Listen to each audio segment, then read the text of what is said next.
అసలు అందం అంటే ఏంటి? అది రూపమో, రంగో, అలంకారమో కాదు. ఏ ఒక్కరి జడ్జ్మెంటో, అభిప్రాయమో కాదు. ఒక కవి వర్ణనో, చిత్రకారుడి బొమ్మో కాదు. మరేంటది?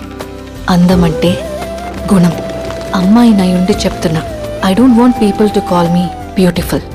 దాని బదులు నీది కష్టపడే తత్వం, నీలో కరుణ ఉంది, నీకు ధైర్యం ఎక్కువ, నువ్వు తెలివైన దానివంటే నాకు సంతోషం. Address us by our qualities. MS Subbalakshmi అంటే భక్తి, అందం కాదు. మదర్ తెరెసా అంటే కరుణ, అందం కాదు. ఐన్ ర్యాండ్ అంటే తత్వం, అందం కాదు. సరస్వతి అంటే విద్య, దుర్గా అంటే ధైర్యం, గౌరీ అంటే తపస్సు, లక్ష్మి అంటే శుభం. ఇలా ఏ దేవతనైనా ఆమె క్వాలిటీస్ కోసమే పూజిస్తారు, ఆమె అందం కోసం కాదు. నీ గుణాలే నీ సంతకమవుతాయి, నీ అందం కాదు.